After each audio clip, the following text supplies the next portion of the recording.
Shut up and sit down.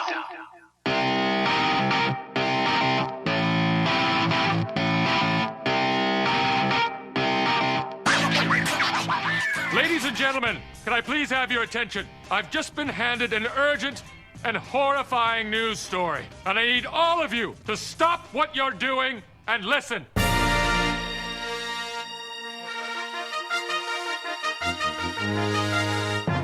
Bike lane, don't walk in the bike lane. You're in the bike lane. Can you please move? Bike lane, you're in the bike lane. They built a bike lane. It's not for you. Get this, you and millions of other smart people are listening to the Dialed podcast with Matt Legrand, Evan Price, Lance Hepler, and Jake Von Turing. Tip of the day, he who asks is a fool for 5 minutes, but he who does not ask remains a fool forever. Don't make Mr. T pity you. Bike lane, you're in the bike lane. If you leave the lane, thank you, thank you. No one really knows the intricacies of the law, especially when it relates to bicycles. Hi, and welcome to the Dial Podcast. I'm Jake Von During, and today I'm here with Evan Price. What's everybody drinking today? Matt has a special little drink right there. Well, okay, so Evan and I swam in a dirty, dirty lake, and you have to pass a coffee shop on the way back to my house, and then on the way to the podcast, basically. So I picked up calling your name, huh? Picked up a fancy drink, and it's got a lot of calories, got a lot of caffeine. I'm going to talk fast today. Yeah. Yep. That voice you just heard, Mr. Matt Legrand. What's up, ladies and gentlemen of the interwebs? Good. How are you guys doing? You answered before I even asked. Good. You guys look good. You look good. And Mr. Lance on location, Hepler, how you doing? I'm well. Lance Romance on location this week, so I'm doing good. We have no idea, you guys. We have no idea if you have pants or not. Does it matter at this point well, if I'm wearing pants or not? Lance, no It pants. shouldn't. Do the Joshua trees care? I think in the van life, it doesn't matter, right? Is that a rule with van life? Is Van that life pants are optional? Are optional. Yes, I am sitting just outside Joshua Tree National Park in California. I'm near the town of 29 Palms. Oh, you're at the crap end. I'm sitting in the adventure van with the wife and the dog, and they're both looking at me oddly as I am talking loudly and animated because I'm using my radio voice. Yeah. Very, very cool. Let's get into our back pedal. Lance, why don't you start us off? Well, I spent the week driving down from Washington State to California. I stopped and rode a little bit every day. My wife was super awesome and like stopping and letting me ride. I did decide to go through Big Sur and rode like 45 miles one day along Big Sur, and it was just absolutely beautiful and gorgeous and really good. Then I spent 3 days in the San Diego area while we were I was at an investor conference that Brandy and I, my wife and I, were invited to attend, and so got to do a little bit of riding every day, and actually spent some time up in Santa Barbara walking on the beach with the dog, and did some stand-up paddle boarding, and it's just been a pretty great week. And how many steps has Piper taken? Oh, what was funny, there was a day where we stopped and ran her several times, and she took 80,000 steps one day. Oh, my gosh. And she did not seem to be that affected by it. She's a honed endurance athlete, this dog. So yeah, she's got a pretty cool little activity tracker that's got a GPS thing built into it that you recently got for her, right? Yeah, she's got a collar that has a GPS tracker and an activity tracker in it, which is fun to watch how many steps she takes every day. Now, does that count each paw as a step? So is this like 4 steps for every kind of normal stride? Well, I do not know what the details on we it should are, ask them on she's that. She's probably galloping a lot of the time. That's true. That's big steps. She is. Yeah. It's pretty funny to watch her run around. So. Right on. It's good. So just another crappy week in the life of Mr. Lance Hepler. Another not eventful, not very beautiful week in the The pictures though are unbelievable. So you're making me want to do that ride, Lance. That SOAR ride you did. Yeah. Except for the it sea was pretty lions. awesome. Were there sea lions? I can deal with the sea lions. No. That's okay. If it's beautiful enough, I can deal with them. There's actually several areas there that are elephant seal breeding grounds. Oh, I can't So deal with there's that. No, that's too They're much. actually elephant seals. They're gigantic. They're way bigger than regular sea lions. Are they slow at least? Did they look like they would take a while to get after me? Not. They're not slow in the water. But, Oh, that's I mean, true, they yeah. can be like 2,000 pounds. They're gigantic. So That's terrifying. Wow. Evan, you're like a snack for those guys. I am. You're- I'm an Tasty little appetizer for morsel. them. Yeah. All right, Evan, you want to backpedal for us? Yeah, I had a good training week, but as I was just telling Matt, I am really, really tired today.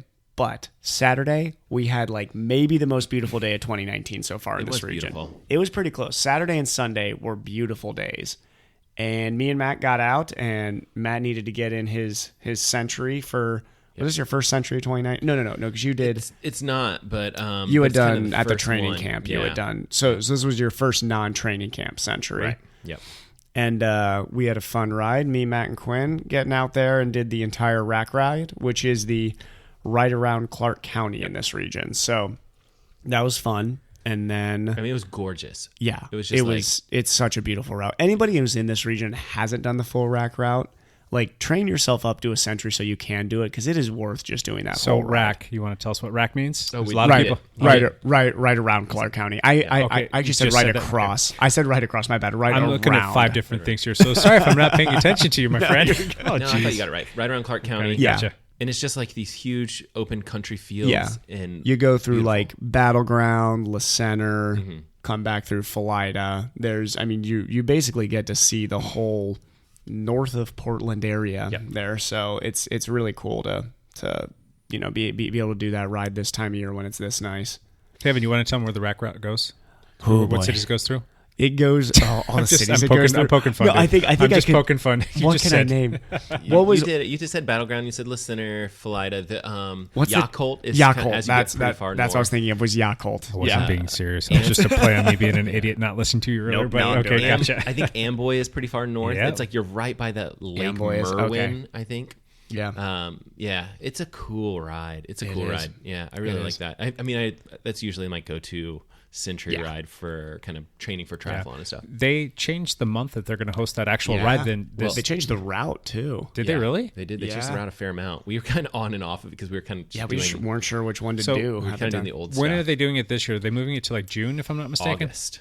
No, I think it's they're getting away from August Oh. again. I Are think they? that they're going to move Okay. it back closer, if I'm not Was it mistaken. June last year, or is that when it was I last thought year? it was in August last year. I don't know. But We'll have to look that up. it used to be the first weekend in May, and so we were actually doing it. We actually did it on the weekend that it used to be, which I thought was kind of cool to have this kind of early season, century ride. And I liked doing it. I mean, the weather was mixed, so we had a beautiful weekend. But a lot of times, I think they don't, and so Yeah, this that's time why of year you never know. That's So- why they moved it around a little bit. But yeah.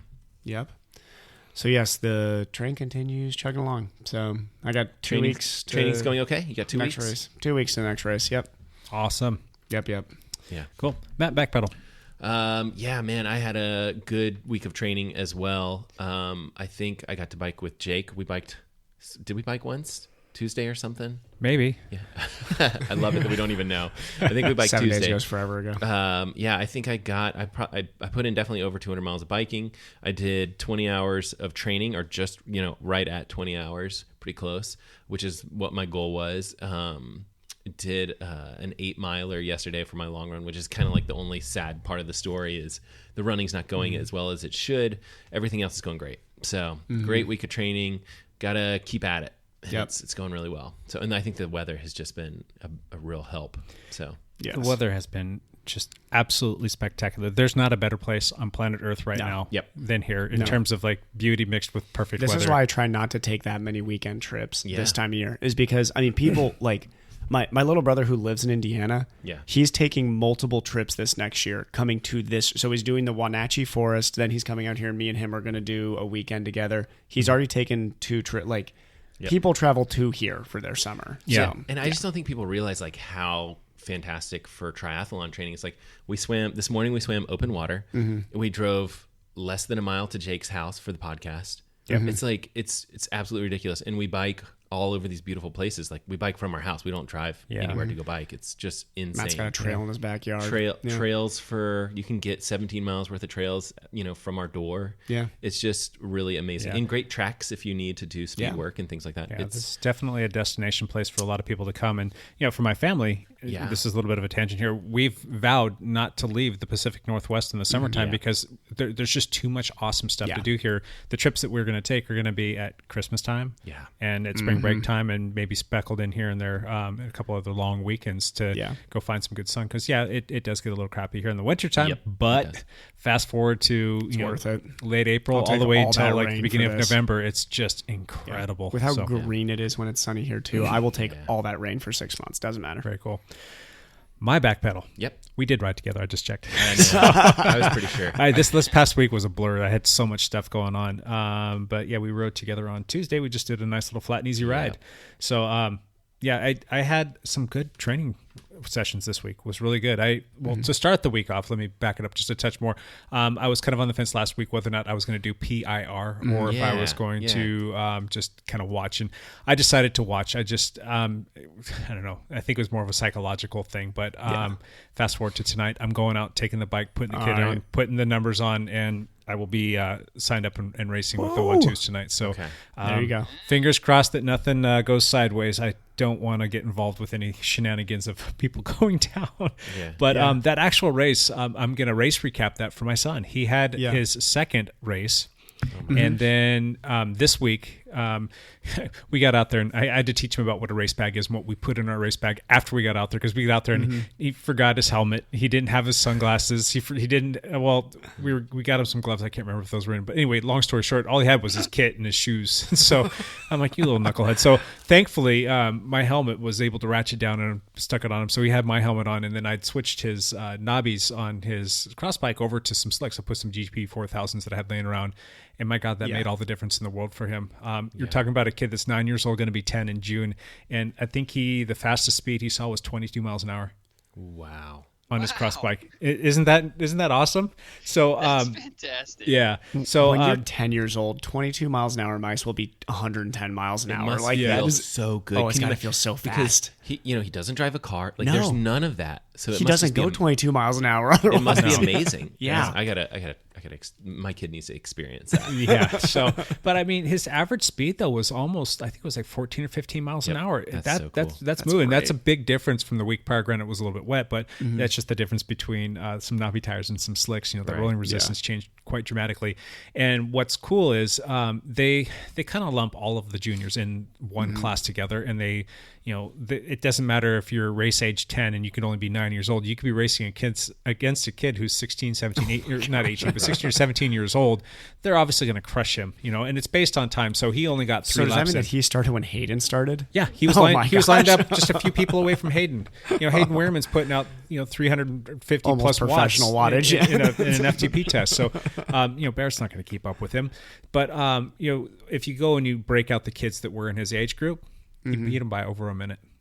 All of the other kids in his age group. So there you go. I was like just beside myself happy, took a bunch of pictures while I was out there, and he was just like, he had this focused look on his face that I love seeing when he gets into a sport. And he is like just madly in love with racing his bike now. Like every day he's wanting to talk about bike racing, and then as we get closer to Mondays, he's super excited to get out there. So he's going to come back out there tonight, and he's super pumped on racing. He's been asking me questions about like aerodynamics because I put my helmet on. He's like, well, what's the difference between your helmet and my helmet? And I kind of explained to him what an aero road helmet is, and talked to him about the tires and how the the rolling resistance. And he's a pretty smart little kid. He's like Mr. Research guy, and so he's like trying to like, Dad, what are some other aero things that I could do? Because I want to make sure that I beat those kids really bad again. I'm like, all right. his kit could be a little tighter. He is, he's lean. Yeah, he's a skinny little kid, and that's the smallest kit that Castelli makes. Yep. It's an extra small, so it's a little flappy. Yeah, but like duct tape it to his arms. We'll just pull it tight with like a safety pin behind him. But no, I mean it's perfect. That's so exciting. I'm excited that he's pumped up about the sport because honestly, if he was 3rd or 4th, it doesn't matter. But like if he is excited about it, that's the big thing because then he's going to put in the work. Yeah. So if he puts in the work, he's going to be good. Oh yeah, and he loves the idea that he can be competitive out there. So 7 years he'll be faster than us. Oh, 6. I may put money on 6. He's going to be faster. We'll see. We'll see. Sophomore year of high school, we're in trouble. Yeah. So yeah, He's got some pretty good genes. That's the problem. Is he's got the genes. Well, let's hope he finds some of those genes, and then he can keep the real slender build that he has that he gets from his mom's side of the family. So there you go. Yeah. Double whammy. If you can just take Jake's wattage into his frame right now. There you go. Yeah. But yeah, and then like I said, I had some great training rides, was mixing in some more tempo and intensity, and I'm seeing some numbers that I haven't seen in a while, which was kind of nice. And I was trying to hold some speeds that I was holding, and came back and like, whoa, I got a KOM on that, really? So I mean, I haven't seen that kind of stuff in a while, so I was encouraged by that, and that's why I'm going to go out and race tonight. This past weekend had a fantastic team ride, awesome team ride. Went a whopping 4 miles and averaged 5.4 miles, but I crushed it. There you go.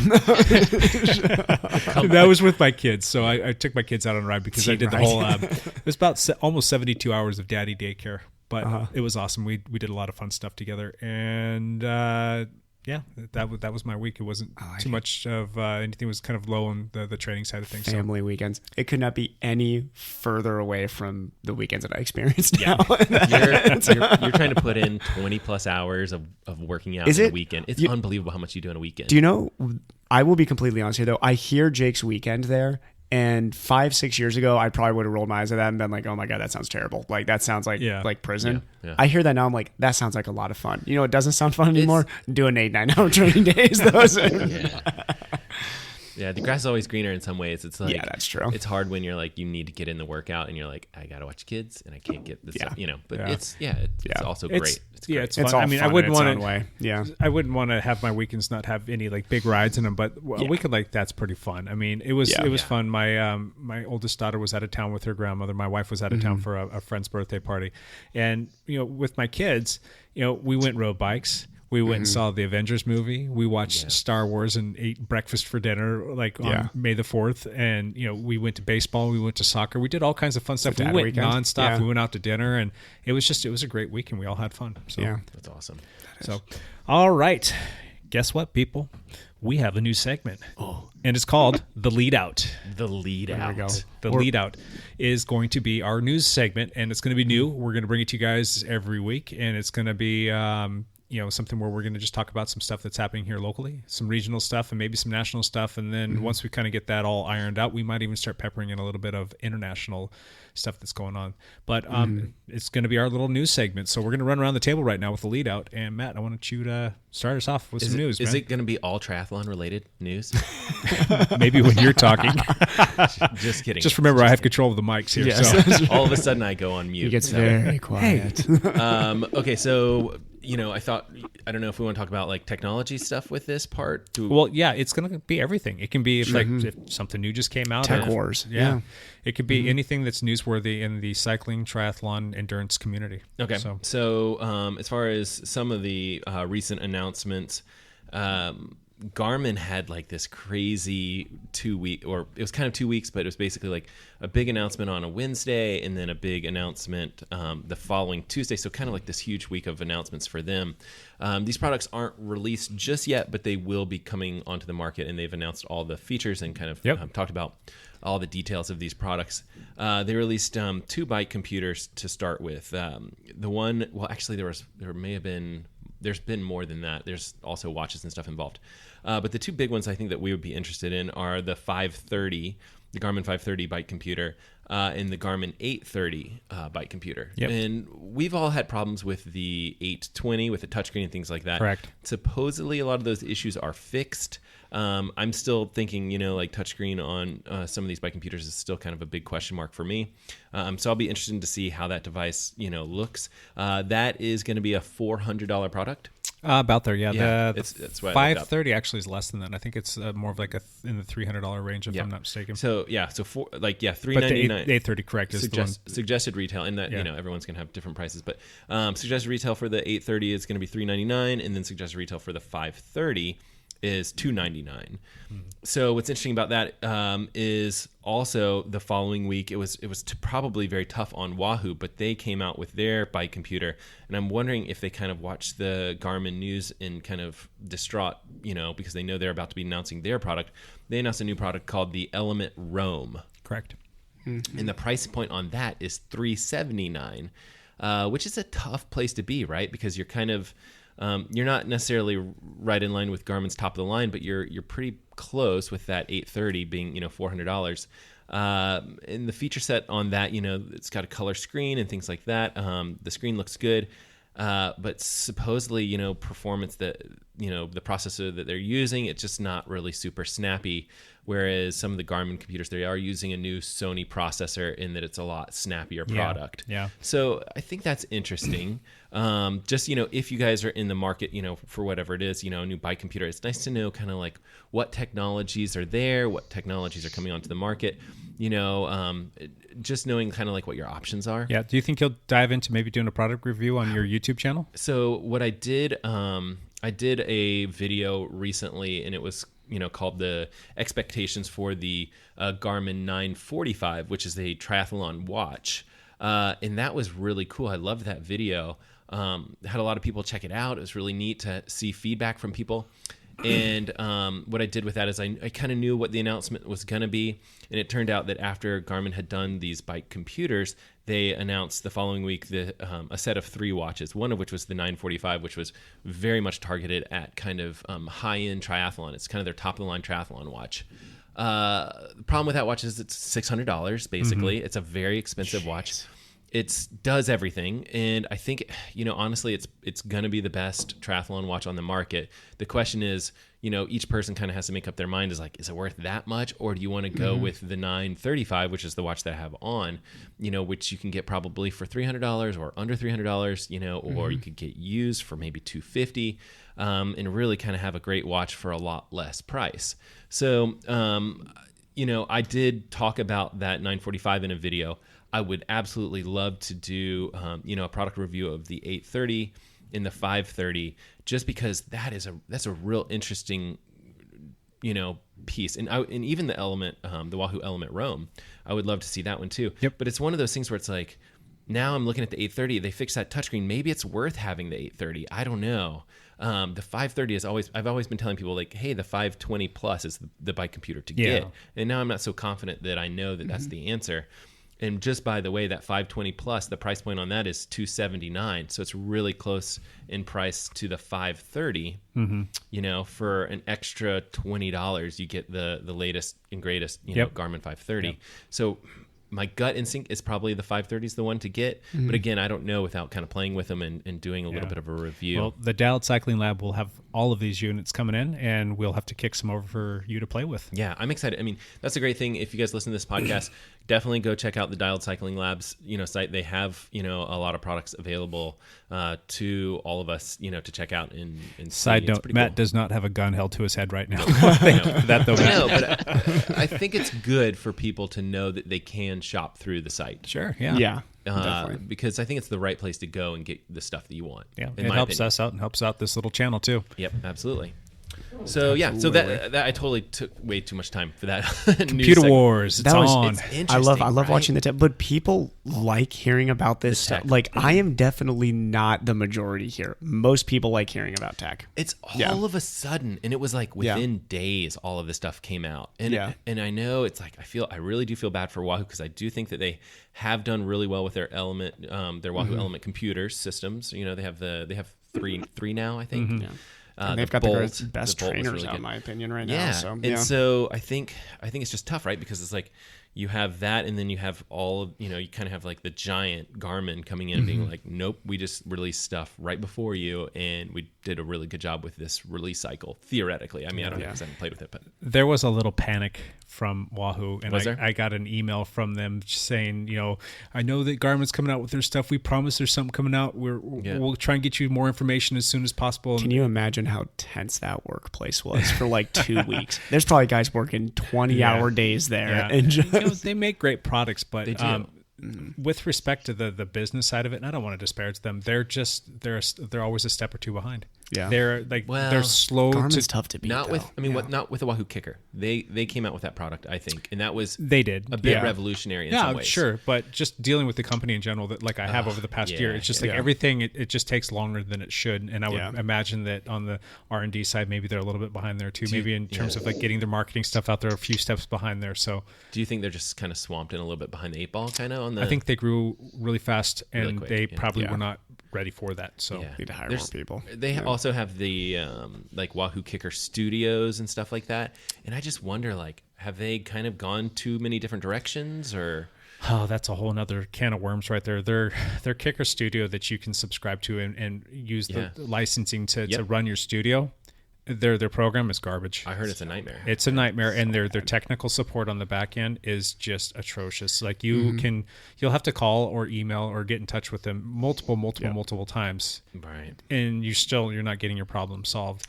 And that's why other companies that are writing software and apps and whatnot for running these kinds of studios are running circles around them right now because they're actually putting the time and energy and effort. And I think what they need to do is find the one that's doing the best job and just go buy them out because I'm sure they have a little war chest, but their studio situations or kill that whole side of the product. They may do that. They may just give up on the studio stuff. Maybe. Yeah. The other thing that's interesting about Wahoo is I heard rumor, and I think it was 2 years ago that they were going to release a watch. And it's never come to market. That was a long time ago that they were like, oh yeah, wink wink, we're going to come out with a watch soon. Yeah. Well, I would be kind of shaking in my boots if I were Wahoo with Garmin buying Tacx Neo. I really think that that's going to disrupt things come this fall, and I think that Garmin's working really quickly behind the scenes, and I try and talk to them and ask questions whenever I can about what's going on with that. And they're kind of hush hush, but you kind of get you can read between the comments that they move quickly too. Garmin does at least. And that's a big company. The advantage of having a small company like theoretically Wahoo should be more nimble and be able to move stuff, and that's why I think if they're going too many different directions, a la Wahoo Studio stuff, that's going to divide them from what they probably should be able to do, which is be this nimble company that can put out a unique product. Undercut Garmin when they can. Maybe. Well, it should be interesting to see what happens. I'm curious about that because that's a product on both sides that I use. I used all of their stuff, so could be pretty interesting to see what it's going to do. For the triathlon nerds on here, that should be a very big thing to look at. I mean, it is. I mean, if that's your God, we'd spend a ton of money on watches and bike computers. And I still think Garmin for triathletes. I mean, because your typical cyclist really isn't buying a watch usually it's not as much. No, you're usually buying the bike computer. But one of the biggest questions that I get with my YouTube channel is what watch do I get? And you just don't have you're well, I guess you should spend $600 on this watch. It's tough.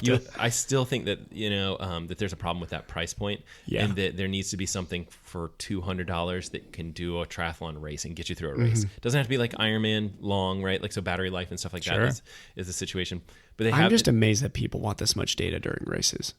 Yeah. I know people want it. But don't you want your running time? And I don't want anything during a race. I want time. Flick his millennial flux capacitor over there and see if it'll restart or something like that. I want time and tell me how roughly further I need to go. That's about it.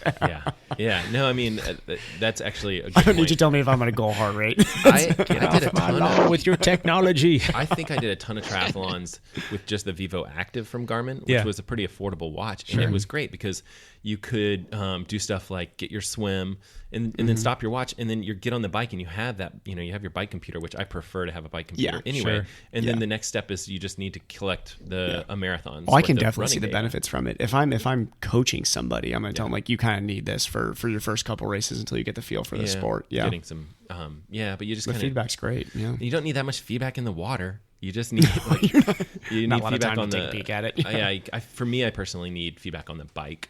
And that's where I'm trying to not go too hard. Absolutely. Cool. Yep. All right. Lance, do you have any news that you want to bring to the table, bud? I do. Actually, being down in San Diego this last weekend, there was the Belgian waffle ride. Yeah, good. I was hoping you were going to talk about that. Weekend, yeah. Which is I think it's the 6th or 7th year of that race. It is a very popular half gravel, half road, 1-day race in the area. It's actually not quite that. It's 130 miles, 138 miles, about 10,000 feet of climbing. and it's like 90 miles are on the road and like 45 miles are on gravel. That makes it really tough for tire selection. Yeah, that's a long day. Yeah, it is a long day, and it's always a big question of, okay, do I go skinnier tires? Do I go bigger tires? Do you gauge for the road sections? Do you gauge for the gravel sections? At some point, you're going to be wrong during the day. You're going to be on the wrong tires, but we always question. It has become immensely popular. When I found out that I was going to be in San Diego for the weekend, I tried to get an entry to it. It's been sold out for months. There was about 1,000 people who did it. It was huge. Wow. And I think the interesting news is that Trek Segafredo allowed one of their riders, Peter Stetina, to come down and do the race. Yeah. And so he was coming to California to do the Tour of California, which starts next week, I believe. And they said, hey, I want to come early and do the Belgian Waffle Ride. And they went, oh, all right, we'll let you do it. So he came down and did the race, and he ended up winning it. I believe there was another Tour Pro, and I can't remember his name, who was second. And I think Ted King, former pro, was third. Wow. So Ted King does a lot of rides like that now. I think he's Dirty Kansas. He's won that a couple times, hasn't he? Ted's had a pretty cool retirement. He's kept himself pretty involved in the sport, but in a really fun way, which is awesome to see. He was Ted raced for Cannondale, didn't he? Correct. Yeah. Yep. Drapac, Cannondale. Yep. And then he started a maple syrup company. That's what he did. Yeah. That's cool. Yeah. It's called Untapped, and it's like energy gels based on maple syrup because he's from Vermont. That sounds delicious. Yeah, and so he started that company and moved back to Vermont, but in the meantime he's been doing gravel races, and he's just been doing fantastic. So, but he couldn't quite hang with Peter Stetina, big surprise, who's a current world pro. Who's currently riding in Europe, yeah. So pretty exciting. On the women's side of things, a girl named what's the woman's name who won? Storm. I want to say. Wish I could help you out. I don't have the results up. I think if you just go by, there can't be that many storms out there. So I think if you just say Storm 1, that's gotta basically cover it. Anyway, the I'm gonna find it here, but I think Sarah Von Max, the woman that I rode the last couple gravel events with, she went down and did the ride and ended up taking second place. Oh wow! Overall. Yeah, that's really good. And Molly Cameron's team had 3 or 4 people down there that placed in the top 10, and so it was kind of a big day, a lot of fun.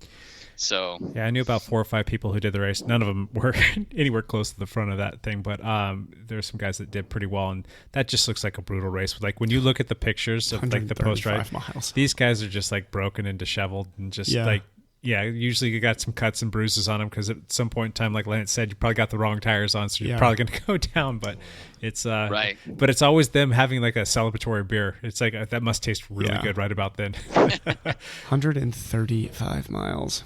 Yeah. Whew. Nuts. Yeah. Yep. It's brutal. Gravel too. Yeah. All right. I got a little news piece here. There was a young kid who had a lot of upside, a lot of promise to him, and he was out doing a training ride at the the Redlands Classic road race. Yeah, like warming up or something. Yeah, he was doing a course warming up. Course preview on his TT bike and probably doing some openers or something like that. And he was riding down a road, and a car illegally did a U-turn right in front of him. So basically, turned right into him. Sound familiar? Yeah. Seriously.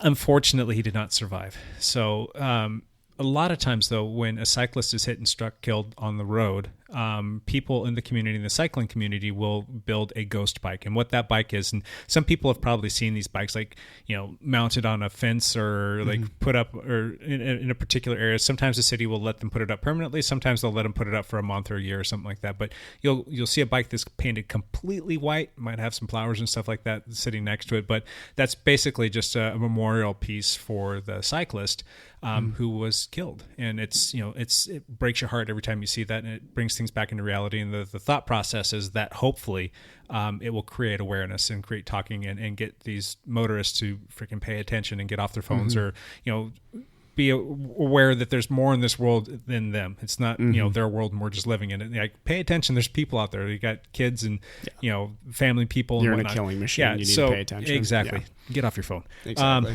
Anyhow, so they put up this ghost bike and the city actually gave them permission near the Redlands area on some road called Sand Canyon to put it up permanently. So some people came together and got a TT bike and they painted it white and it had a full disc wheel on the back. It was pretty awesome. And it had Tate was the young man who was killed.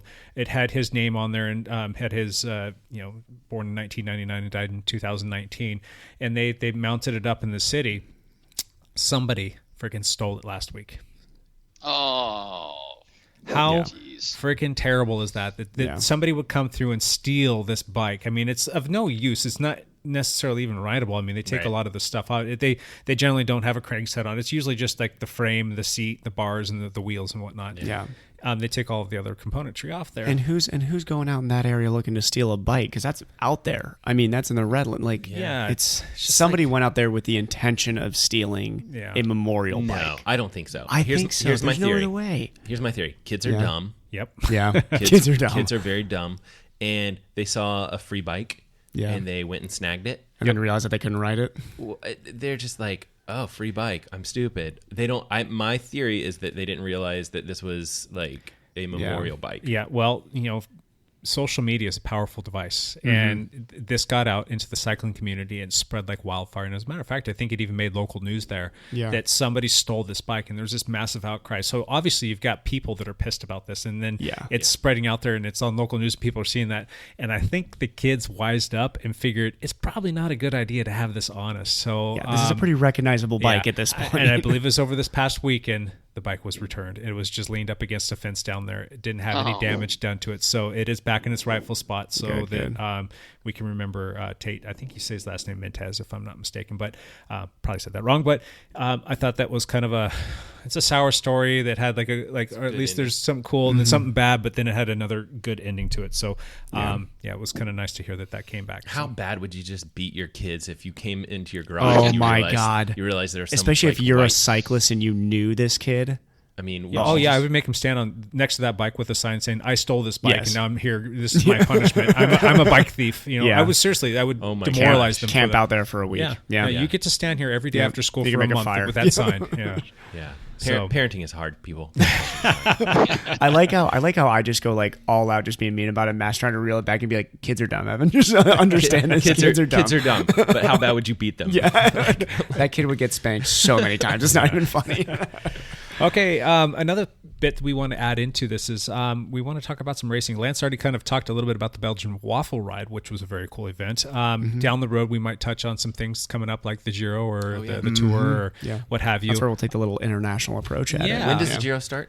Coming up this month, though, right? In May, 2 weeks. Oh, I could be wrong. Okay. I think it's 2 weeks. I think it's starting 2 weeks. And like Lance alluded to, we've got something that's quasi-local. It's regional, if you will. The Tour of California, which is May 12th, May 12th through the 18th. It runs almost simultaneously with the Giro, so I could be wrong. Maybe next week that the Giro starting. They are close. I'm excited about the Tour of California. I believe that's this weekend, isn't it? The 12th. Is it? End of it's like next Sunday or something like that. Oh yeah, Mother's Day is like the 11th or 12th, so probably next someone. Monday. Yeah. That's awesome. That's coming up, but locally here we had a couple of races this past weekend, and one of them was the Montanore. Some people say Montanori, so I've always called it the Montanore race. I'm not quite sure which one it is, but pick your poison. And that was a cool little road race that they do down in Oregon, and it's in Forest Grove, and it's part of the Oregon Bicycle Racing Association. We had quite a few teammates out there. We had a lot of podiums. We had a podium sweep in one category, which put a big giant smile on my face. And this was the first year that I had to miss this race since I started racing in Obra. The first 3 years in the men's Masters 1, 2, 3, I got second place, so I didn't get to go. You did like 3 years in a row, second place. 3 years in a row. It was the same thing as Jack Frost, So Jack Frost lives on. But we probably have an old podcast where we talk about this, like you getting second for the third time in a row. I'm pretty sure we do. I think we do. Yeah, which is pretty cool. Now that we have a year of podcasts, it's kind of nice to kind of look back and see. But there was one race in particular. It's the men's 4-5 field. I thought was kind of a neat race. It was probably the biggest field. I think they had 39 people in the field, and there's a local guy named Lucas Strain who Lance knows of from probably cyclocross. Yes, I've raced him a few times in cyclocross. I've gotten smoked by him several times. That dude has got some legs for days, man. He threw down some serious watts. And we've got a guy on our team, Nate Scott, who's new to racing, so he's down there in the 4-5s, but he's got a massive FTP and he's super strong. He's just down there kind of going through the process. And we've got another guy, Mike Guyavant, who's super strong. Mike unfortunately had some issues with some leg cramping from being sick, and I think he's got some imbalances that he's working on as well with his nutrition. This whole vitamin D thing, I think he's kicking his butt. That's just my personal 2 cents. But he's still strong as heck as soon as he gets just imagine, though, that you're in the Cat 4-5s and you're like new to racing and you're going up against these guys that, these 3 guys all have FTPs that are over 360. They're Cat 1-2 FTPs. They're just not fair. I'm like, oh my gosh, and Nate's telling me, I talked to him after the race and gave me a race recap, and he poured himself into this thing, and he's like, I could not hang with that Lucas guy. He was just so flipping strong. He's like, he did 70% of the work going into the last climb. He's like, I did everything I could to keep up with him, but he still, got me by 30 seconds. Yeah. So, kudos to Lucas Strain for putting in a great effort, and I'm looking forward to seeing him quickly climb the ranks and get his category upgrades, so that he can race in the. If we're just talking numbers here, we know roughly how strong Nate is just by a wattage number.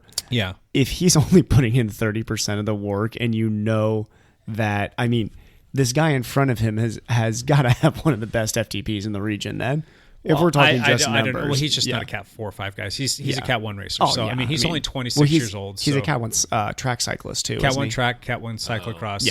And he's just got, he's got a smaller stature with some just giant legs on him, so the guy can motor. So, and he's just never raced road stuff before. Correct. So this is his first season doing road stuff. It's so just a formality. Yep, it's a formality that he's there. So he should, because he won the Kings Valley Road race in the same manner. He broke away and just kind of finished solo off the front, if I'm not mistaken. And Nate got second to him in that race as well. So he should have the points to move up to 4, and he probably won't be in the 4. Good for Nate for giving it the old college try and trying to stick with the guy. But what if you're a guy like me and you're like a true 5, and you're just like, well, guess what do you do? What do you do? You're literally racing people with FTPs roughly 100 to 120 watts higher. So in the men's 3, you had Kevin Whalen, who is not affiliated with the team. He won that one. You had Grant Headley, who's with Metal Cycling, took second. You have Keith McIntyre with HCH. He got 3rd place. That's another strong showing from those guys. Yeah. The men's 1-2 was that's a pretty tough race. They did more laps. I think they did like 8 or 10 laps, if I'm not mistaken. But their race time for the winning race time was 2 hours and 29 minutes. So there's a climb in there called Plumley, and you have to go up that thing every flipping time. That's like when you're at race pace, up that thing. 8 or 10 times up that thing, it hurts, man. That's a tough race to get up that thing that many times, knowing that there's breakaways, and that's where all the attacks happen. So neurologically, your legs are just getting attacked. You could get dropped so hard in that field too. Then if you have no legs on one time up that thing, you're done. Yeah. So in the men's 1-2 though, let's see here, River City Bicycles, they had teammates. Daniel Lincoln take first, and Colin Gibson took third. Colin Gibson's the one that just obliterated the Eddie class in the Jack Frost time trial. So. I used to race Daniel Lincoln in running. Oh, really? And a long time ago. Really? Yep. Yeah. So get this. He was, talk about legitimate runner. Went to the Olympics. He had the American record in the steeplechase. Wow. He's a good biker. Nothing compared to how good of a runner he was. Wow. Not even close. So he's just this is his retirement casual activity right now. He went to medical school. He delayed medical school to go, do the Olympics and keep training. And then he is a doctor in Portland and races bikes now. Wow. But I think this is just for fun. Good for him. Oh my God. He finished solo. He finished solo off the front, won by 2.5 minutes. That's the men's Pro 1-2 field. That's solid. So and does somebody want to teach him how to swim? So he can go. I'm wondering. I'm sure he doesn't run. I bet he doesn't run a step anymore. Probably not. Yeah. But he actually the last collegiate race that I did, we towed the line together. We start the 10K, and if you get lapped in the 10K, they pull you off the track or whatever because they want to try and narrow the field down to just the top 8 runners in the SEC. He lapped me right around 5K. And that was the end of my collegiate running career. Like really, like, Alabama off the track. I got laughed out. I laughed out. That's tough. Stuff By wouldn't go Daniel out. Lincoln. That's the guy who laughed you. Yep. And the gentleman who took second was Sean Hollenbeck. So that's cool. Some other notable races here real quick. I don't have time to go through all of them. In the Masters Men 40 plus, our boy Sean Martin, he won. Oh, man. Yeah. Nice. Good race, Sean. Good race, Sean. So that was kind of cool. The Masters 40 plus 1-2-3s, a local friend of ours and a guy that I've raced against a lot over the years is Greg Steele won that. Yeah. Then Tim Mineo. You know Tim, don't you, Lance? Yes, he broke away in the 3-4-5 field with Dr. Chris Hennell at the Piece of Cake race. So he raced in the Masters 40 plus 1-2-3s this go around and took second place. It looks like it was a pretty close finish, and it looks like Greg inched him right at the end, so put those wops down. And then Webster Wilson, I've had a lot of races against that guy, and he and I always kind of went to battle. And he's actually the one who snuck off the front, and I was kind of in the back. I was in the wrong position going up that final climb, and he just put too much daylight between him and me, and that's the reason why I got second place last year. So Webster's a strong dude, class guy too, so we've had a lot of great races against each other. And the last one that I'll bring up real quick is the Masters Men 40. Well, actually, I'm going to talk about one other one here real quick, but the Masters Men 50 plus, the 4-5 field. We had a podium sweep there. We had first, second, and third. So Kurt Kritschko took first, Jay Spall took second, Whitney Phillips took third. So that's pretty cool stuff. Good job, guys. And I said I wasn't going to be a homer, but when we talk about this, it's just there. It's like right in front of me. It's hard to not be a homer when you're all over the podiums. Because we're going to mention the dial people when you're on the podiums. That's cool. Let's see if I can find the women here real quick, because I know that we had some women down there. Did Kim make that race? She did. That's why I thought fourth. That's why I thought she was just off the podium. She doubled up this week, and she did the Bear Springs Trap. Yeah, mountain bike race. She's on coming Sunday. back after being sick for a while, so she's going to be strong this summer. Yeah, she'll be strong. So the women's 4-5 group is where Kim was at, and she did take fourth place. And then the podium was a girl by the name of Evelyn Bowling from Fast Fun Nice, and then we had Nicole Merrick took second, and Kea Lidmore from Hotley Law Group Racing Group. She took third there. So kind of a neat little race recap there. We'll try and cut these down a little bit more concise for the future, but I think it's kind of neat to talk about the people that did cool stuff. And the local racing is just fun to talk about. Yeah. Like, that's the stuff that we care about in this region. Yeah. So anyway, that's our lead out, guys. And somebody wants to call and say hi. Sorry, Is about somebody that. calling for the lead out? Yeah. I swear that I turn off all the stuff on my computer. It's all like force quit, but my phone still pushes it to it and decides, hey, let's ring and let everybody listen to that. So sorry if I get phone calls and text messages. So. All right, let's get into today's topic. It's going to be bike laws, and we're going to get into rules of the road and trail etiquette. I'm going to just throw this out there as general stuff that we can talk about, but I was thinking that maybe we could touch on some things that cyclists don't know and some other things that maybe motorists don't know about rules of the road. That seems to be a pretty common thing. Yeah. Motorists do not know the rules and the law when it comes to bicycles and how they can ride on the road. Generally, cyclists know their laws. Generally, the motorists getting mad at the cyclists don't know the laws. Correct. That's just, I'm going to say wildly percentage. It doesn't matter what state you live in. I think that's kind of the And there's a lot of gray stuff out there too. You know, Matt and I got, when we did that little ride last week, that was one of the things that kind of set in my head. I'm like, maybe we need to talk about this. But a motorist barked at us. More notably, you guys got do me and Matt have a story for you. He was trying to put me in my place and telling me, you got to come to a full and complete stop at that stop sign. Well, it's kind of gray. I mean, legally, I think you're supposed to, but we came up to it and we basically did a track stop. I mean, we were pretty good. Yeah, actually, the letter of the law is that you do not have to come. You do not have to unclip and come to a complete stop. That is in the letter of the law. Yeah. Okay. Well, then then we're going to learn something here. You were fine. But the guy was just giving me an earful. I'm like, thanks, buddy. And I just gave him a thumbs up and just kept rolling. But we came through a stop sign. And I probably rolled through it going 1 mile an hour, kind of 1 or 2 miles an hour. It's just a California stop, Yeah. That shouldn't be it's an a issue. Neighborhood California stop. Like, I could understand if I came blasting through the intersection at 20 miles an hour and didn't stop at all. Come up and yell at me. As a matter of fact, get out of your car and slap me upside the head because I shouldn't be doing Especially that. if there's cars going both directions. Like, if there's cars waiting there and you're the guy who's going to blow through the intersection, then whatever, people yell at you, you deserve. But, So, all right. It's interesting. Yeah, I feel like, if I saw a car do kind of what we did, which was pretty much a track stop, like, I would be like, no, it doesn't matter. That's fine. Like, there, it's a 4-way stop, and this is a very, neighborhoodish area, and Just look for kids. That's basically at the end of the day. If you're in a neighborhood 4-way stop, slow down, look for kids, make sure there's no dogs coming around, and then go. You're fine. Like. So, Evan, did anyone yell at you? Oh my God. Okay, so we story time, guys. Bring it. Oh, here we go. So. We are finishing up our wonderful ride on Saturday. We're about 95 miles in. About 95 miles in. Still in good spirits We were. for being into a century that long. Usually at this point, we're pretty irritable. So if this had happened to us on a day when maybe it wasn't as nice and we weren't feeling so good, would have ended a little bit differently.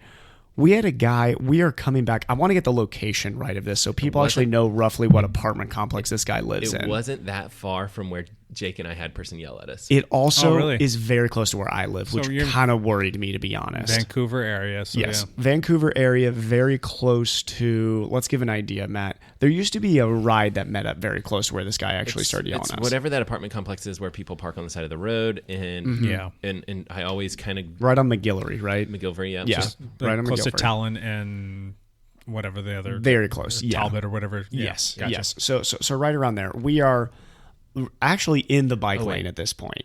I think we were actually in the bike lane. We were in the bike which, lane, yep. Just for everybody's legal, if you're talking legally, you don't have to be in the bike lane. You can be in any lane you want. Yep. Now, you should be in the bike lane, but you don't have to be. So we're in the bike lane. This guy, and the fact that he could drive up next to us and roll down his window to yell at us shows that we were clearly well into the bike lane. Yeah. He could just go straight by us. There was no interaction that needed to happen. And this guy screaming at the top of his lungs. Crazy.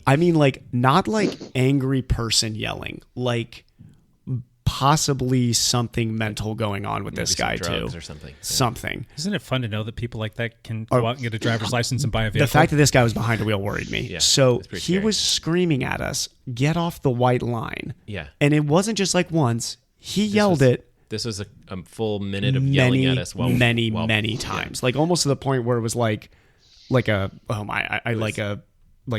guy's clearly crazy. So we were scared that he's going to just drive us off. I backed way off because I was like, this guy's going to swerve into Matt. Yeah. Like that. That was what it was looking like, is that this guy's going to try and swerve into you. The story gets weirder. Yeah. No. This is actually the beginning of the story. So I don't actually even know what he's technically talking about. Get off the white line. That we were so confused.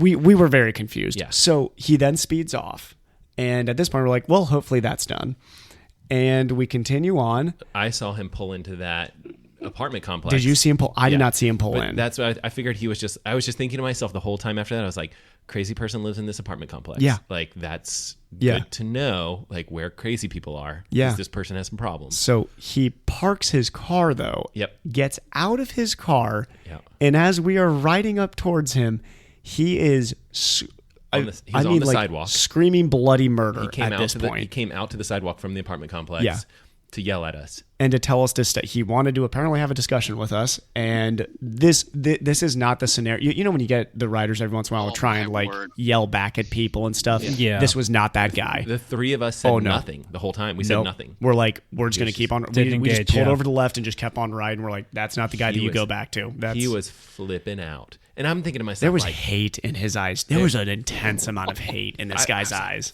I wouldn't yell at three decent sized guys that are. I mean, we're not tiny. I mean, we're not huge. I mean, like me and Matt aren't that intimidating, but Quinn actually has some size. Quinn would beat that guy up pretty hard. Just three guys. I would not mess. I would not single-handedly go try to mess with three. Especially guys. Get out of your car. Usually, if somebody's yelling from your car, you're like, okay, you're a coward. You're gonna do it in your car and then speed off. That's fine. This guy got out of his car He was ready to rumble. He would have fought us at that second. Yeah, you don't know what he has in his back pocket or his waistband, and that's why we were saying we're like, mentally you just keep going. Yeah, this is not kind of drugs he's on or whatnot. That's unfortunate, but it was really scary. In an ideal world, it'd be lovely just to be able to pull over and say, "All right, let's have a talk." Exactly. Take it down a few notches. So, what's your problem, bro? In his mind. Yeah. It was illegal for us to ride on the white line of the bike lane. Yeah. I want to go and print out on a 3x5 Just card.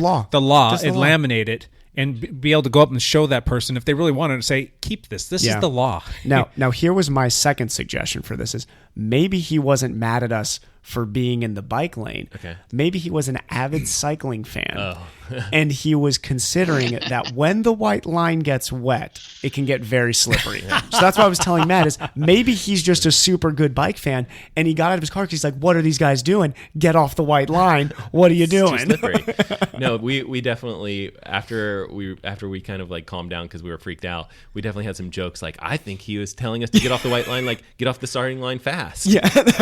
Get off the white line. That's definitely going to be the joke for now. So if we can just press pause, let's talk about the letter of the law. So obviously you have that bike lane there for you to ride safe. Yes. For people who don't know, it is legal for a cyclist to come out of that bike lane and take the lane and ride in that lane, actually ride in that lane to abreast if necessary, if they find that the lane that they're in, the bike lane or the shoulder, is unsafe to ride in. Right. And as a vehicle, you have to treat them just like any other vehicle. And if they're going 5 miles an hour or 20 miles an hour, you have to treat them just like another car. You cannot pass them until you can pass them safely with the road being broken and it being a zone where you can pass people. Does this state have a 5-foot rule? 3 foot. 3 foot. Actually. Well, they're working on it right now. The Cascade Bicycle Group So it's still is a 3-foot rule. Probably the biggest lobbying activist group for cyclists in the state of Washington, and they're fighting right now to get that instated. And it looks like it's going to be passed. It's a bill, and they're going to be signing off on it hopefully soon. To me, I don't know, coming, like I would say, coming from where I come from in Ohio, really not that bad of drivers usually, but I'm very used to getting buzzed. So to me, 3 feet is still reasonable, but I know for new riders, you need that 5 feet. Oh, yeah. Because it is terrifying when that car comes by you at 3 feet. And a caveat to that, another thing that they're trying to get added to that as well is that if you're going to pass somebody, you have to pass them just like you would pass a car, not just by 3 feet, but actually going completely over into the other lane to give them as much of a berth as possible so that they can ride safely. Now, cyclist, listen. Yeah, don't be that guy. Don't be that person that goes out and rides in the lane just because you're going to, try and take advantage of that law. Stay as far to the right as you can safely and give the car as much possible room as you possibly can. And another thing, use a rear radar from Garmin. Garmin makes the best one out there. Yeah. And the reason why I say that is you'll have basically on your head unit, the radar will pick up the car coming in, then you'll get a little blip on the screen that will show you the car, and it will show you them coming closer to you so you know approximately how far away they are. And it'll actually even light up the screen red. We've talked about this before, if they're going at a high rate of speed so that you know the car's going fast and you need to really get your butt over. Yeah. You can ride out in that lane. You can't 100% guarantee rely on this thing, but it is, for all intents and purposes, pretty stinking accurate. It's a good tool. Yeah. And once you see a car come up, get your butt over to the right. Give them as much room as you possibly can. You know what that motorist is going to do is like, oh, that was nice. That person got over for me. I'm going to give them a little bit more space too. Let's be let's play nice together. Let's be friendly with each other, not go to battle with each other. Yeah. And because it absolutely drives me crazy. You hear it all the time. You read about it in forums about how cyclists just they think they own the road. They think they're this. They don't pay taxes and all these other stupid isms and whatnot. That's the funny thing, because everybody, not everybody, most people who ride a bike own a car, which means you're paying taxes. Yes. I was listening to the Stages podcast recently with Lance Armstrong's podcast, and he made that point. Somebody had asked him something about a bike law. He was like, well, I also drive cars. So, he was pay property taxes and I buy stuff at the store and pay sales tax. We all pay taxes. We all. Just about all. I can't think of too many people that can completely. We're not just all 10 people here riding our bikes around. At the end of the day, I drive in all the same areas that you drive in, that you're complaining about cyclists, and I have zero problems with cyclists. Yeah. Zero. I've had cyclists in the road where I've had to slow down for them, and I've had to wait until it was safe to pass them, and I was maybe inconvenienced 5 seconds out of my day. Possibly, yeah. And that's if 5 to 10 seconds. Hit that next light. And even if it was, say, 30 seconds or a minute, is it that big of a deal? Yeah. Really? I mean, get mad at the cars out there because you are traffic. You're in a car. You're the traffic out there that's causing traffic. Yeah. Are you going to go start throwing stones at these people and running them off the road because they're creating traffic? No. Does anybody roll down their window and throw stuff at somebody who just got in a car accident on the highway? Yeah, you're sitting on the I-5 bumper to bumper traffic. Yeah, you're yelling. You just go and get out of your car and scream at the person who's sitting out there outside their burning car. Just take a chill pill, get off your phone, give people some common courtesy, and understand that we're all in the same thing together. Some of us like certain things. If you don't like riding bikes, that's fine. I'm not trying to force you to ride a bike, but don't be a jerk. Don't be some a-hole that's got to go put somebody's life in jeopardy. And pay attention, because you're seriously putting people's lives at harms and in a position where Sorry, I get a little worked up about this because I'm harkening back to like almost a year ago when we got hit by a car. Like I almost got checked out of this planet.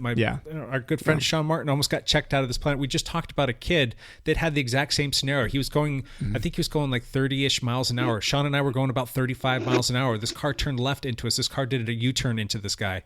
Killed him. And Sean and I are thankfully still here to talk about it. And it's just because people are checked out. They need to like, I'm somebody's husband, I'm somebody's son, and I'm somebody's father. You know, that's three things. Like just about everybody is one of those things, you know, and make that connection with people so that you don't we need to stop making this cyclist and motorist connection. Because that doesn't matter at the end of the day. Just like you said, like I could care less if you hate bicycles. Like it's common human courtesy. We're all people living on the same planet, just love each other. Sorry, I don't want to get on this big old diatribe and sing Kumbaya and all that other stuff, but you know where I'm getting at. So anyway, sorry, I didn't mean to hijack your story. So finish the rest of the story. This guy's yelling at you. Well, I mean, that's pretty much the end of it because seriously, just people look out for that apartment complex because I'm pretty sure that's where that guy lives. You know, it was pretty scary. And then I think we were scared for a mile or so because we were pretty sure that he was going to get back in his car and come back after us. We were all the way over to the right, and I was looking behind us every couple feels like that guy's going to jump back in his car and come straight after us. And I know that this doesn't really correlate to bicycle law, but one thing that I've started to do every time I go out on the ride is I take my GoPro with me because you know the battery only lasts for so long. If I go out for a longer period of time, I've got spare batteries and I'll try and change it. And I've got a bigger SD card in there so that I really wish we would have gotten that guy's license plate. I was going to say, Matt, would have been great if you had that, but I'm guessing that was on your long ride and you just 95 miles in. Did you even take a GoPro with you that day? Not. Probably not. So. Here's the thing, though, is I wonder what they can even legally do with something like that. Well, I don't think I mean, that was pretty threatening. So you can't. But he was making threats. It probably wouldn't be a bad idea to get that guy on the police's radar. Just so that they can know that, hey, this guy, there's something's unstable here. Yeah. I mean. Yeah, I definitely think, if a police saw that video, they would probably go talk to him, and that would probably be about it. I would hope so. That would be about it. I think they would talk to him, and they would say, listen, they have the right to be on the road. You know, you need to calm down, bud. You can't harass cyclists. Pull your jets. Yeah. But, God. Yeah. I mean, we could have pulled over and called 911 at that point, which I think would have been appropriate. Me and Quinn were getting like real philosophical talking about it early in the ride too when he got buzzed by somebody. We really only had like one buzz and then maybe that scenario. Like usually the drivers around here in this region pretty good. Usually are pretty good. I think if you're looking on a national average, it's pretty good usually. I've seen the nicest passes I've ever seen in my life in this region. Mm-hmm. I've seen people in old beat up trucks get completely in the left lane and wave at me as they're passing by. Yeah, and I always wave back to them Thank too. you, sir. Oh yeah, I was like, you just made my day. But I've also seen obviously stuff like that. Yeah. But I mean, it's at the end of the day, I get mad about it, and then I almost feel bad for those people because to think about what place you've got to be in life to want to roll down your window and get that worked up and angry on a Saturday at 1 p.m. when it's 75 degrees and sunny out, your home life has got to be pathetically sad. Yeah. You are a pathetic human being, like a really sad human being at that point. So I've actually gotten to the point where I don't get mad about it. I just feel sorry for him. I feel bad for these people because, like I was mentioning to Matt, I have to see some of these people as patients every once in a while. Yeah. And trust me, on a daily basis, look at one of my patients and I'm like, I can't believe you were behind the wheel of a car today. Yeah. Because you're either high as a kite, mentally unstable, or really have no business in public, period. And or all three. All three together. And those are the people screaming at cyclists, I feel like. It's pretty scary. It is. It's insane. Lance, do you have any laws that you want to bring to light for us that you'd like to discuss? No, I don't. Simply put, the helmet law. Nobody out there, right? I ride with my radar all the time, and I feel naked when I haven't charged it or I don't have it with me, and I'm glad that I do. Here's one. I'm gonna set you up for a little thing that you can talk about here. You are a proud pet owner, and you're a responsible pet owner who takes his animal, his dog, his loving little man's best friend, all over the place. What is your take on people who are out and about with their dogs off leash? Well, we run with our dog off leash quite often, but she's been very well trained to. We use a collar on her that gives a tone when we hit a button on a remote. So it's kind of like a virtual leash. So she's not really completely off leash, and she's been trained so that when I hit that tone, she runs right back to me, and she's actually very well trained to do that. Mm-hmm. But we only let her off leash in places where I think it's safe for her to be off leash. Yep. If we're If I'm near a biking path, no way, because she can dart in front of a bike. Yep. If we're too close to a road, no way. We don't do that.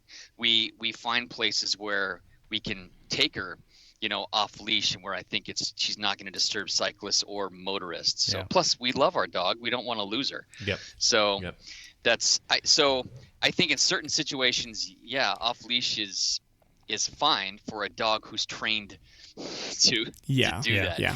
So, and it only took us like a year to train her so that we could do it right. It wasn't like it happened right away. It was a lot of effort to get her trained so that she was happy to be with us. And now I can take her hiking. I actually take her mountain biking in certain areas, but I don't do popular mountain biking trails where there's a lot of cyclists on it. Yeah. I will mountain bike on like gravel roads where there is little to no traffic, and she'll run 20 miles with me. Wow. It's so, like ridiculous. When you're out riding in the middle of nowhere, do you still take the remote with you? Is it in your jersey pocket? Okay, so this is a perfect example of a responsible person who understands his dog loves doing it. He loves taking her out there, and she's going to go out there and have a grand time, run all over the place. And I'm going to present a scenario here, and this is how I think it would play out with Lance. Lance is riding, bebopping around, and he spots a cyclist, and the first thing he does is pulls over. He either calls her or he beeps her. She comes right back over, and then he stays put until the cyclist is free and clear, and then he's back on his way. Does that sound about right? That's exactly what I do. Or a car. Or a car. If I'm on a gravel road and all of a sudden we see a car, I stop. Yep. I give her the beep. She comes back. Nice. She heels right next to me until the car passes. And it's kind of funny. We've done that so many times that now when she sees a car or another cyclist on a road or on a trail, she immediately looks for me and turns around and comes back. Good.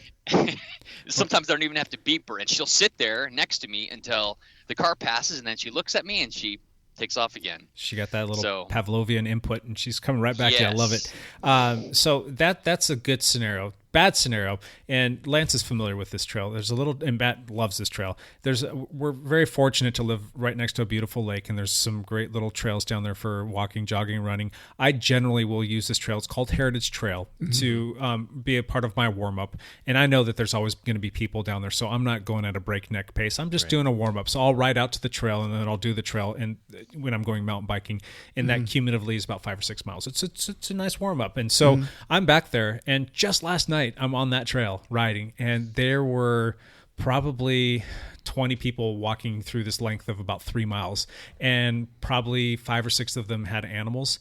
2 of them had animals that were off the leash. And this is a scenario where... That's a really public trail. Very public trail. Yeah. It's a busy trail. Yeah. So you've got families out there with small kids. Yeah. You shouldn't have dogs off your leash, even if your dog loves people. Like, I wouldn't even take my dog off the leash. My dog might lick you to death, and that's about the worst case scenario. But I don't want him jumping up on people or like harassing a little kid that might be deathly afraid of other animals. Yeah. Well, when a bike comes buzzing through there, I'm not flying.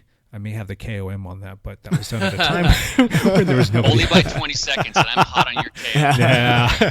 So, but anyway, the trail in it, though, you shouldn't have your dogs off leash on that kind of a scenario because, like, what if I'm walking or riding my bike through there and your dog jumps up on me and, heaven forbid, bites me, or its foot gets stuck in my spokes and, tears its foot off and breaks my bike and causes me to crash. I mean, I've heard people getting into lawsuits because their dog was off leash or they're on a long leash and they're not tethered in so that, the dog's controllable and people getting hurt severely.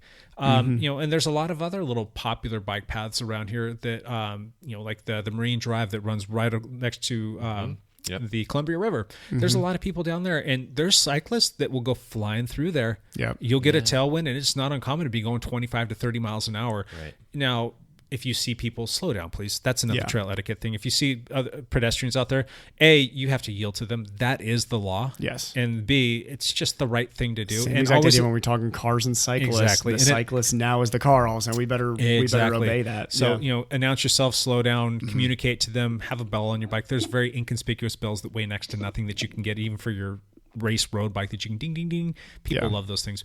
But keep your dog on a leash, people. If you have a dog, keep your dog on a leash in that kind of a scenario. The funny one last night was the one dog did kind of like want to come play with me, and the owner was yelling at it while I was trying to drag a kid with this other arm and managed to stroll her and like, dog, get back over here. I'm like, put your dog back on a leash, please. The other one was like one of these little purse dogs.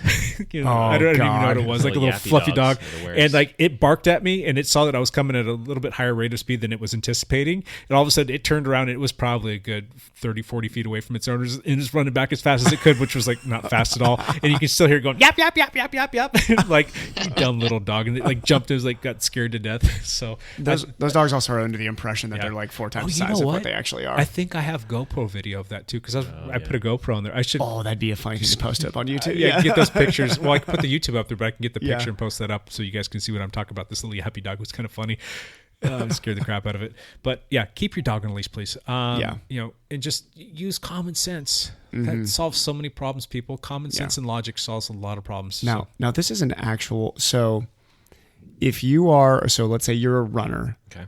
You are doing a run workout. You're moving decently at a decent clip.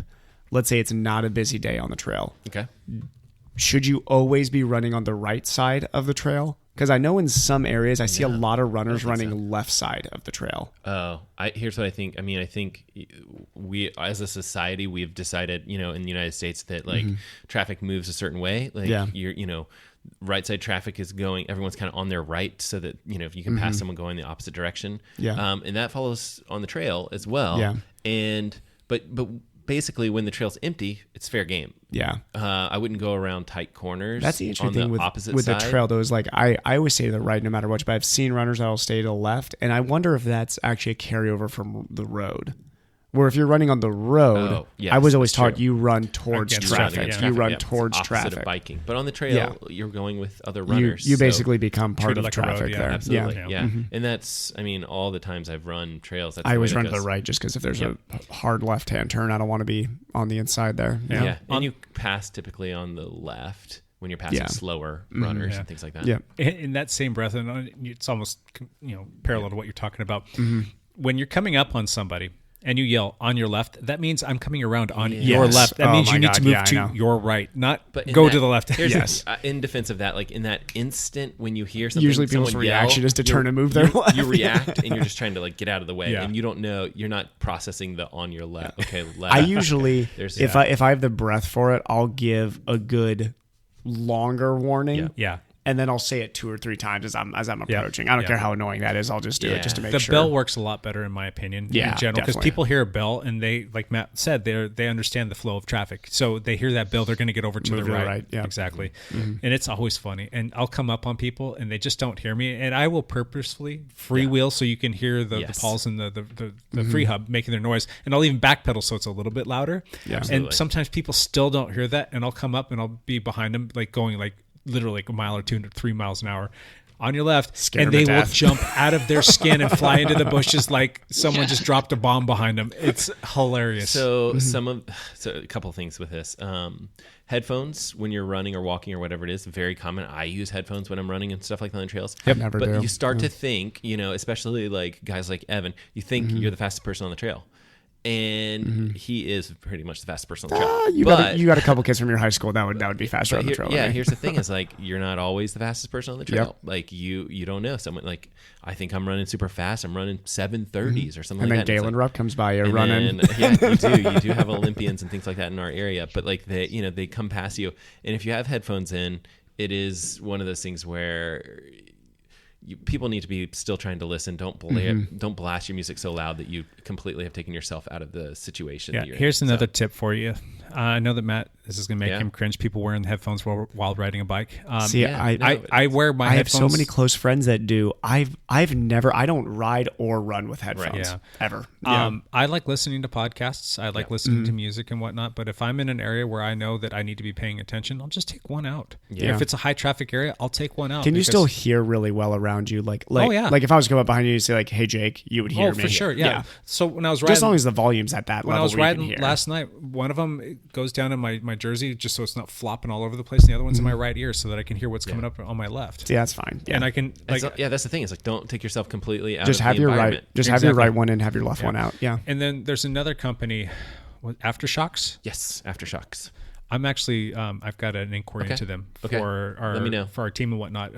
But have you used those before? No, but all the reviews are good. Okay. My wife has a set that she's going to let me borrow, hopefully, or I'm going to go steal. The backstory with that is their jawbone conductive. Yeah. So nothing, we've talked about this before. Nothing goes in your ear, but what's the sound quality like on that? I heard it's decent. Really? It's not going to be as good as... Yeah, you're not going to be like in an immersive situation like at a concert. Which but you don't want if you're on the trails. Exactly. Anyway. You want entertainment, but you still want to be a part of your surroundings. So would you wear something... Well, you use something like that in your helmet, don't you? Yep, in my bike helmet, I have that. And it's great. It's fantastic because your ears are open. You can hear traffic. You can hear everything. But you still have music or podcasts or whatever you want to listen to. Were you listening to music during our ride? I didn't. Okay. I wanted to. I kept thinking like, okay, remember with the next stop sign to turn on some music or whatever because I think the last 30 miles are gonna be hard. And then we were good. Like we were still doing well and getting yelled at by random people. But other than that, we were pretty good. If we just would have stayed off the white line, we would have been fine. The other thing for runners, like you freewheel when you're biking, runners can scuff their feet. I do that a lot. I scuff my feet a lot to kind of like, especially in the gravel, it does make a lot of noise when you're coming up on someone.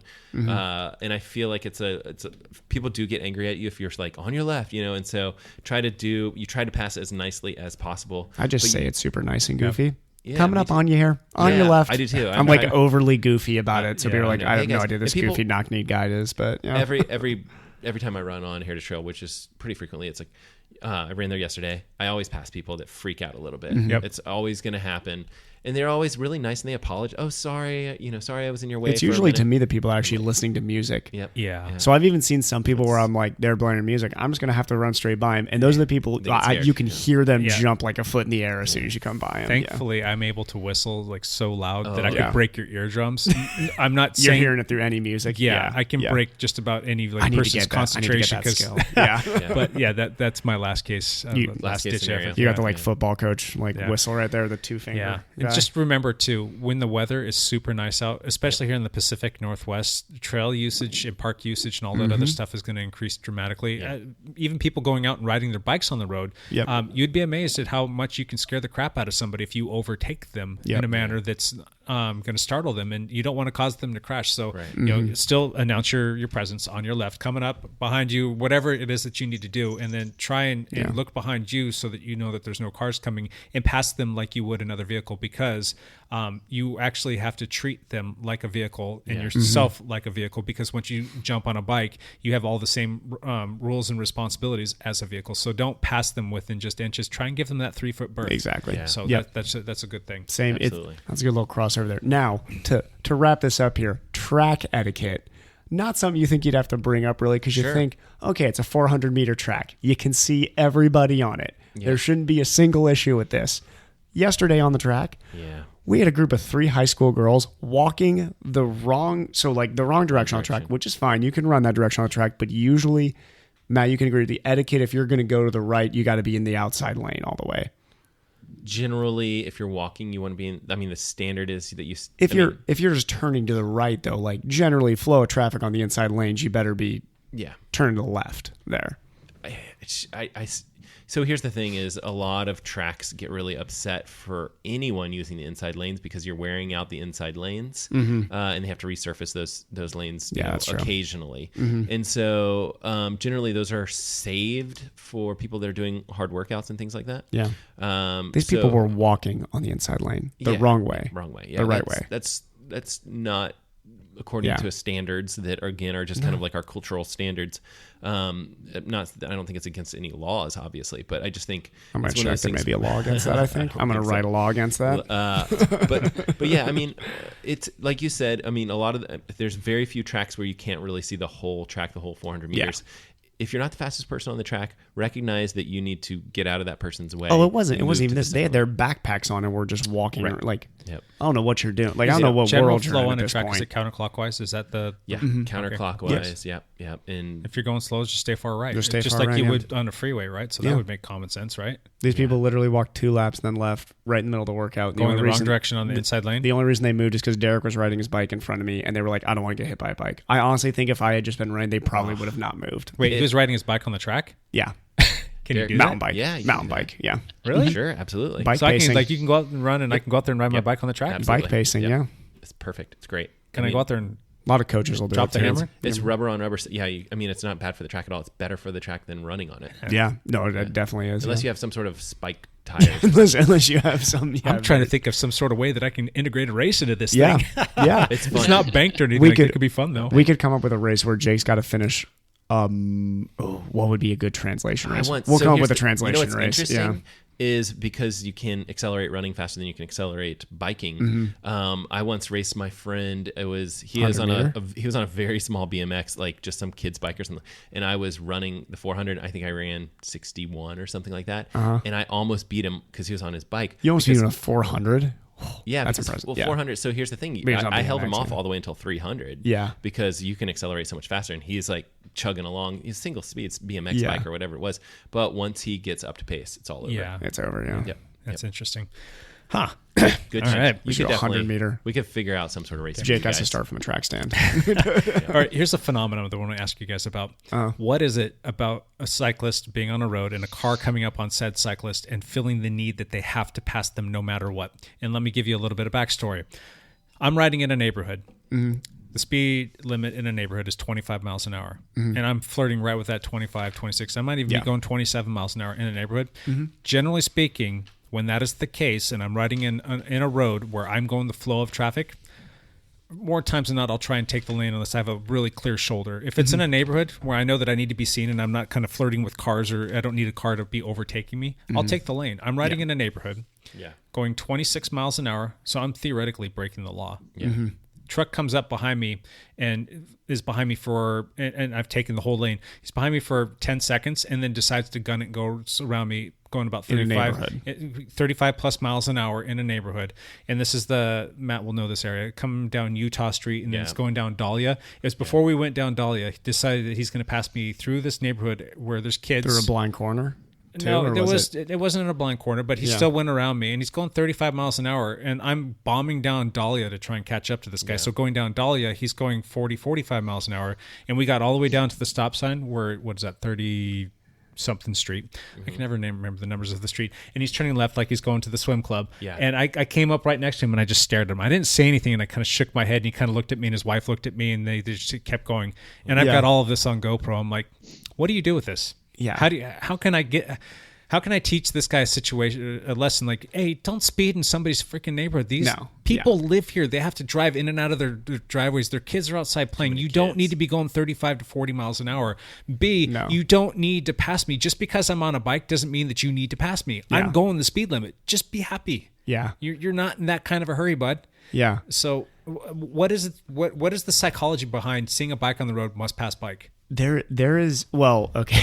So they don't expect the bike to be going the speed limit or faster than the speed limit. Look at your damn speedometer. It's not hard. I know. What truck was he driving?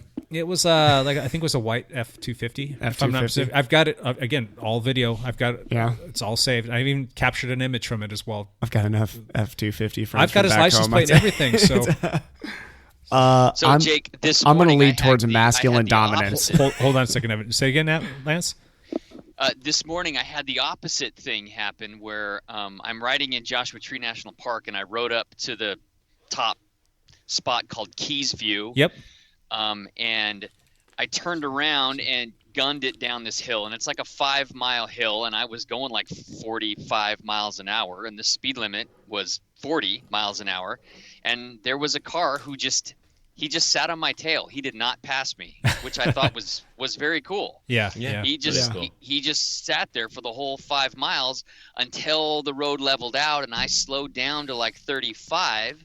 And as I slowed down to 35, I pulled further over to the right, and they slowly went around me. So that's a perfect scenario. That's well played, Car. Yeah. Good on you. Mm-hmm. Yeah, good people. Press and pause. Matt, one last thing.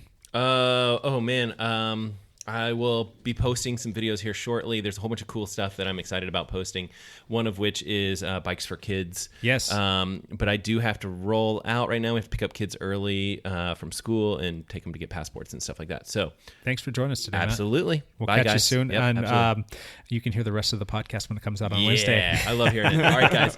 Thanks so much. See you, Matt. Thanks for having me. Bye, Matt. Later, guys. All right.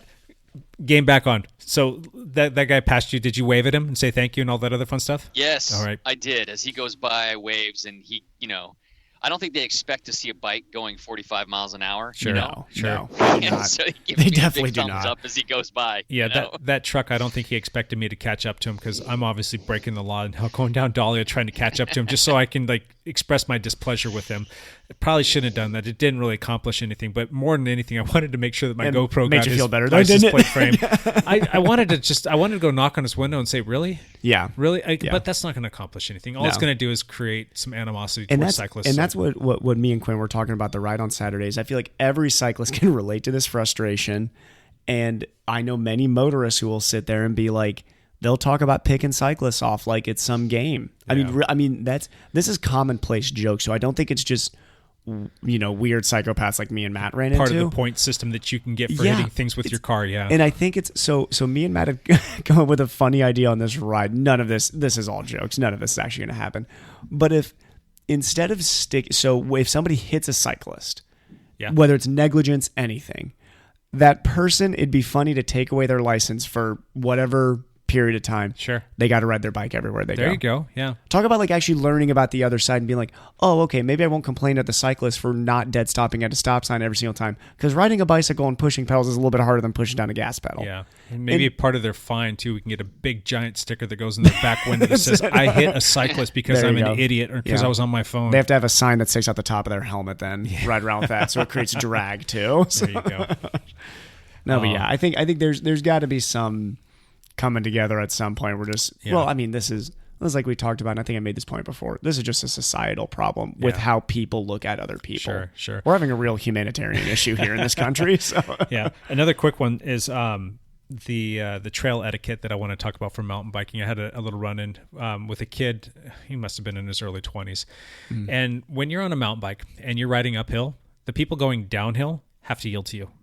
A lot of people don't know that for some reason. I don't know what it is, but kid wearing full face mask helmet wanted to come bombing down a trail, and I had to basically kind of stop quickly and get off to the side, and he just like, oh, thanks, bro, and just kept going. I'm like, do I need to turn around and go back to the bottom of this trail? I'm like, I got to get home, but just to go teach them proper trail etiquette. If somebody's going up a trail and somebody's going down, it's a lot harder to get started again going up that hill. And if you're not sure about these things, there is etiquette for riding on the road. There's etiquette for riding on a track. There's etiquette for riding on mountain bike trails. Go learn these things. And some of them aren't like laws, but they're just common courtesy, common etiquette, just so that we can all kind of... You can look them all up on the internet these days. That's a nice thing about that. If you're on a bike, you always yield to pedestrians and hikers, joggers, runners. Anybody on foot, you yield to those people, period.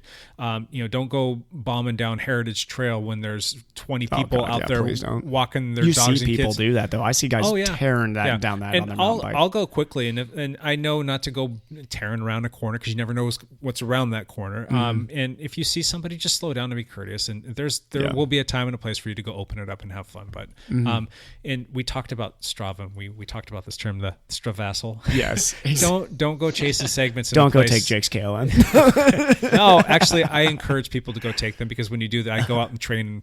That forces me to go a little bit harder. But don't go out there chasing a segment and get upset at somebody because they're walking on the path and they forced you to slow down and you missed your KOM by 2 seconds or missed beating Lance by a second or something like that. It just you got to know that you're not going to always get to do what you want to do. It's not your world and we're just living in it. Remember, there's other people around you. Just be courteous to people. Show a little bit of gratitude for everything. Seriously. Be grateful for the fact that we have these wonderful trails to ride on, and be nice to people, and you'll get your workout. And if you really are that badass and you need to get out there and prove to the world that you're Joe Cool that can go super fast on a bike, register for a bike race. That's a good place to go. There you go. Seriously. There you go. Don't go tearing down Heritage Trail at 25 miles an hour. Go ahead.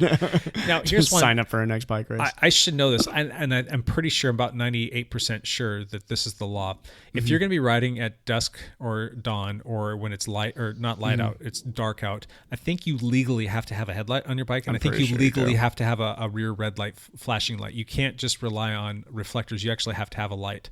That sounds right. Regardless of the legalities of that or whatever your state says, put that on your bike so people can see you. That's always a good idea, and I'll reference that one. I'm pretty sure that's the law. I think it is. And always yield to horses too. I had to yield to a horse on my road bike this past I only week. know that because of Amish country in Ohio. Yeah. So, Lance, I was riding down towards the entrance of the west part of the Heritage Trail. I was riding down towards that direction to like the back of the lake on my road bike, and there was people walking. One was walking a horse, and one was riding a horse in the bike lane on the 500. Going the wrong direction. And I've never seen that. And I was before. thinking of that too. If you're on a horse, what side of the road are you supposed to be on? Are you supposed to go with the track question, actually, I don't but know. they're walking on the road. I had to yield to them on my road bike because you always yield to an equestrian. I'm like, that's strange. I guess it would make more. Would it make more sense for them to go against traffic? I don't know. Because what would scare the horse more, coming up from behind or coming straight on? Yeah. And again, I think I have GoPro video of that one too. You So I put should be able together to a little ride. here's some crap that I saw this week. Let's talk about it. So, interesting stuff. Yeah. Anything else you guys want to add to this? I know that there's a ton of other rules and trail etiquette stuff that we should touch on, but anything that you guys in particular want to touch on? Nothing I can think of right there. Lance? You, Lance? No, I don't have anything else. All right. Well, you people that are listening, we've been getting some good stuff chiming in from some of you about things you like or just like some feedback. We really do sincerely appreciate that. If you guys have anything that you want us to talk about more of, something you think that we missed that's super insightful that we can share especially with this topic, the general population, definitely by all means go to our Facebook page, the @Dial Podcast, and send us a message there or post something, and we'll talk about it. Let's move into one last thing. Evan, hit us with one last thing. One last thing. Nike had a exciting announcement this last week. Eliud Kipchoge, who I know we have a lot of cycling fans here, but this made pretty big news that he had attempted last year to do the sub 2 hour marathon with a group brought together by Nike, including physiologists. I think they even had an engineer in there, just a big group brought together to try and to make it happen. He hit 2 hours and I believe it was 23 seconds when he did it, which is the unofficial marathon world record. Since it was not in a race and sanctioned, it is not considered the world record. But he is going for the sub 2 hour effort again coming up this fall. That for me and Matt, I know, and running fans everywhere is huge news because I think he's going to do it this time. He's on another planet from the rest of the competition right now. That's so easy. Just get on a bike and just 2 hours easy, man. Just 23 seconds, right? I mean, that's just one more second per mile. Like, how hard could that be, right? But he is... We may not get another human being like him for another long time, so this may be the last chance that this thing has to get broken. So it'll be interesting. It'll be coming up this fall. I'm sure Nike will have some announcement on the date here soon or something like that. Very cool. Did you say where they're doing this at? Last time they did it at a F1 racetrack, I believe in Spain. I could be wrong there, but I believe it was in Spain. They may be doing it on the same track. I'm not sure. Cool. Is it indoor or outdoor? Outdoor. And they have a lot of they want it, sea level, 50-degree day. Like, I think they really perfect all the conditions for it. So Gotcha. Yeah. Lance, one last thing. I just wanted to thank you guys for putting up with my vagabond lifestyle and constant absentness. Your vagabond lifestyle makes the podcast. It's a bit of a hassle to deal with the Skype calls and whatnot, and I just appreciate you guys. I love talking with you guys every week and being able to be a part of this, and so I just wanted to thank you. You know what? Not to sound like a big love fester, but we appreciate you stopping to take the time because we know that you've got all kinds of bigger and better things. And you're on a trip with your wife and you're out doing fun stuff, and you're pressing pause in the middle of your day to talk on the phone with us. So that's kind of cool. It is. It's all good. What's on the agenda for the rest of the day? We're headed to Las Vegas. We're going to spend a couple days in Las Vegas with my buddy Ryan Lee, friend of the podcast. Yes. Yeah. Tell him we said hi. So we're going to head, we were going to head that direction, and we're eventually going to end up in Moab next weekend. That's all I know. That's cool. Very cool. Sounds fun. My one last thing is wish me luck at PIR tonight. Yes. I got to get over this on the road race. This little mental hurdle that I've got because, like I said, I mean, the last time I raced in the 1-2s, it ended in a fiery bang-up crash. It was just ugh. And then 3 weeks after that, I was hit by the car, and I just I got to get up that mental courage to get out there and get it done. It's a good core state to kind of get over that barrier. Yeah. So we've got a couple teammates that are going to be out there hopefully as well. I think Chris Handel might be out there tonight. We've got Rodrigo Colon. We've got Andy Levine. Ian Gibson's going to be out there. So that's 4 people. And if anything else, I don't need to go out there and compete for myself. I'd love to go out there and do work for them and set them up and be a part of their train so that they can get the best possible result. So, and then I'm going to have a blast watching my son race again. Should be fun. See if he can get in an extra lap tonight. So one last thing / into the show. I think next week we're going to have some guests on the show, which could be kind of cool. We're going to, in the next week or two, we're going to have William Santana and Sarah Layton, and they're putting on the Sherwood Classic. That should be kind of, it's the Criterium Classic, actually. The Sherwood Criterium Classic would be the full official title of that. And it's a new criterium that's going to be on the schedule here in the Pacific Northwest as a part of an OBRA event. And we're going to have them come in studio, hopefully. We're just trying to figure that out, which day it's going to be. So we got that to look forward to here in the near future.